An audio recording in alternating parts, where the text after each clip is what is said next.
di mana-mana. Ini ngomong-ngomong tentang di mana-mana, Prabu dan pemirsa, ini ada topik pembicaraan yang di mana-mana dibicarakan, yaitu mengenai berat badan. Ini biasanya dibicarakan baik wanita maupun pria. Nah, ini memiliki berat badan ideal adalah idaman setiap orang tentunya, bukan hanya karena enak dipandang, tetapi juga karena faktor yang jauh lebih penting, yaitu kesehatan. Jadi seorang yang kelebihan berat badan biasanya mudah terserang penyakit seperti penyakit jantung maupun diabetes. Nah, bagaimana kita menjaga berat badan kita agar tetap ideal, atau metode apa yang paling sehat untuk mencapai berat badan ideal? Yang benar juga seperti apa, gitu kan? Nah, kita akan berbincang-bincang dengan tamu kita yang sudah hadir di ruang tamu N11 Show. Wow. Sebagai Dr. Inge Permadi, terima kasih sudah hadir di sini. Selamat siang. Oh, udah siang ya? Iya, selamat siang. Iya. Ya, beliau ini merupakan dokter spesialis gizi klinik ya. Betul. Jadi kurang lebih memang sudah mendalami bagaimana caranya untuk mengkonsumsi gizi yang baik. Betul. Itu seperti apa. Nah, sekarang masalah diet itu sendiri, dokter. Banyak orang berpikiran bahwa bahwa diet itu adalah menurunkan berat badan. Jadi kalau misalnya teman saya nih lagi gemuk terus mau turun berat badan, dia bilang gue lagi diet kayak gitu. Itu sebenarnya pengertiannya seperti apa sih yang benar? Istilah diet ya. Diet. Kalau diet itu artinya pengaturan makan. Tapi istilah diet kan macam-macam. Misalnya diet diabetes bukan berarti harus menurunkan berat badan kan? Ya. Tetapi kalau diet penurunan atau diet obesitas adalah diet untuk menurunkan berat badan. Tapi arti benarnya adalah pengaturan makan. Pengaturan pola makan. Iya. Nah, ini kalau misalnya kita fokusnya sekarang pada penurunan berat badan, sebetulnya bagaimana sih dokter cara menghitung, atau adakah rumus di mana kita bisa mengetahui berat badan kita itu ideal atau enggak? Nah, itu yang paling penting. Nah, seperti kemarin tadi ya, berat badan misalnya 46 kg, tinggi badan 168. Wah, semua orang pemirsa tahu nih, begitu idealnya. Gimana cara Jadi menghitungnya? caranya adalah berat badan di dalam kilogram, Berat badan di dalam kilogram dibagi Dibagi. tinggi badan di dalam meter, kemudian dikuadratkan. Waduh, gimana? Oke, berat badan dalam kilogram dibagi tinggi badan Iya. Dibagi 168. Dalam, misalnya tadi 46 kilogram, 46 kilogram. dibagi tinggi badannya 168 1,68 kuadrat.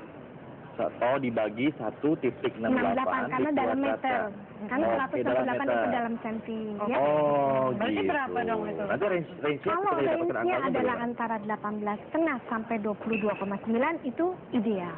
Kalau hasil dari penghitungan tadi itu antara 18,5 sampai 22,9 itu normal. Itu Kurang normal. dari 18,5 berarti kurang. Terlalu kurus. Gizinya kurang. Betul, kurang Ya, lebih. betul. Gitu ya, terlalu kurus gitu ya. Betul, terlalu keras. Kalau di atas 22,9 sampai 24,9 itu overweight. Overweight. Kalau dari 25 sampai 30 Itu keterlaluan. obesitas. Ada juga yang ada 30 sampai 40 Ada juga. ada obes Apa? 2 namanya. Obes 2. Bapak Prabu, obes 2. Dia kan kelihatannya sudah cakep nih badannya. Lo harus hitung dulu nih, nanti saya ada profesor. Oh, dari profesor itu biasanya saya hitung dulu ya. Ya itu coba kamu hitung. Jadi Ntar saya hitung, kamu tanya dulu Aku sama. tanya. Oh, dokter. Terus dokter gimana dong kalau misalnya kita berat badannya tuh di atas 22 ya, BMI-nya gitu. Iya. Berarti metode penurunan berat badan yang sehat itu seperti apa sih dok? Oke, banyak sekali kan metodenya ya. Kalau di sini mungkin ada metode starvasi yang hampir tidak makan sama sekali. Ini ada beberapa jenis diet nih dokter. Oh, macam Ada beberapa jenis diet yang kita akan keluarkan juga grafiknya. Iya. Ini aku pengen tahu dari grafik yang ada beberapa jenis diet ini, itu kira-kira nanti mana yang paling ideal, paling bagus itu mana? Coba grafiknya bisa dinaikkan jenis-jenis diet. Ya, lanjut dulu karena masih ada. Nah, ada ternyata jenis-jenis dietnya. Nah, ini dia dokter. Dari semua ini, yang paling oke dan yang tidak recommended yang mana?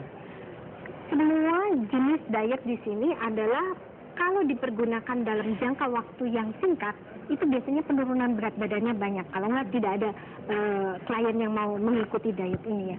Tetapi kalau saya lihat di dalam jangka waktu tertentu, penurunan berat badannya ternyata sama saja apabila kita melakukan diet dengan balance penurunan kalori dengan balance diet. Artinya apa? Kalorinya memang harus diturunkan, ya. Karena kalau tidak turun, bagaimana bisa menurunkan berat badan? Tetapi komposisinya, karbohidrat, protein, lemaknya itulah yang harus seimbang. Nah, menurut saya itu adalah yang the best. Oke. karena dia tidak menimbulkan masalah dan ternyata efeknya dapat dipergunakan untuk dari penurunan berat badan sampai maintenance-nya juga. Tapi sebenarnya penurunan berat badan yang sehat itu dalam 1 minggu berapa kilo, dok? Oke. Menurut teori dikatakan bahwa penurunan berat badan itu adalah 500 sampai 1000 kalori. Oke. Jadi dari kebutuhan dia dikurangi 500 sampai 1000 kalori. Itu adalah penurunan kira-kira setengah sampai 1 kilogram di dalam 1 minggu. Itu sehat, dok? Iya. Oke. Tetapi biasanya kalau pada awal program, karena bukan hanya lemak yang diturunkan, cairan juga diturunkan, biasanya lebih banyak daripada 1 kilo. Lebih banyak daripada 1 kilo. Nanti setelah berlanjut, setelah berapa waktu, pada saat dimana hanya lemak yang dibakar dengan aktivitas fisik, nah biasanya penurunan agak lebih lambat. Kira-kira antara setengah 1 kilo itu sudah bagus sekali. Tapi olahraga yang sebetulnya paling pas untuk membakar lemak itu seperti apa, dokter? Misalnya Hanya satu jogging. macam. Oh ya? Itu hanya aerobik. Aerobik. Aerobik. Ya, tadi seperti jogging, apa itu berjalan, Iya. ya, itu adalah yang the best. Kenapa? Karena Jadi dengan aktivitas kardio barang tadi. iya, betul. Dengan kita mengkonsumsi aerobik kan berarti kita mengkonsumsi oksigen ya. Dengan mengkonsumsi oksigen berarti lemak itu bisa dibakar. Pembakarannya jadi Ya, lebih bagus. tetapi kalau kita sampai terengah-engah, berarti oksigennya kurang, sirkulasi ke dalam tubuh kurang, itu tidak bisa dibakar. Malah Yang nggak terbakar bisa malah dibakar. ototnya. Iya, Padahal iya. dalam program penurunan berat badan yang diharapkan turun kan Lemaknya. lemaknya. Jadi olahraganya yang paling bagus Aerobik. aerobik. Tapi juga jangan sampai terengah-engah juga. Iya, kan? aerobik biasanya tidak terengah-engah karena pada waktu kita aerobik kita bisa bernafas dengan normal. Oh, kalau misalnya Soalnya- treadmill? Iya, Iya dong, treadmill. treadmill. Treadmill kan Iya, aerobik. ada juga yang Berenang. begini juga Marisa karena merasa berkeringat, jadi dia lari sprint, kan keringat itu ini tuh muncul Satu banyak, lagi. merasa bahwa itu sudah membakar Betul. lemak gitu. Satu lagi yang penting adalah lamanya. Lamanya berolahraga itu penting. Paling bagus Lamanya berapa? berolahraga. Jadi dikatakan bahwa yang disebut baik adalah 150 menit di dalam 1 minggu. 150 menit di dalam Dalam 1 satu minggu. Jadi minggu. misalnya 5 hari kali 30 menit. Tapi bukan berarti 1 hari 150 menit terus seminggu tidak melakukan apa-apa ya. Tapi kita bagi kira-kira. Dibagi dalam seminggu Ya. itu berapa lama? Jadi Ya, satu misalnya, harinya berapa? Ya, Oke. apa 3 kali? Aha. Mungkin kalau 5 kali kan kita tidak lama ya, nonton sinetron aja kita kan sejam setengah. Berarti kalau dihitung 5 hari di dalam seminggu kita berolahraga, 30 menit 1 hari barangkali Iya, begitu ya yang paling Oke, tepat ya. nah ini kita akan jeda pariwara sejenak. Terus udah pemirsa. ngitung nih, Oh, berapa? dapat 21,8. Bagus sekali. Bagus sekali ya? Ya. Yang aku dong nanti.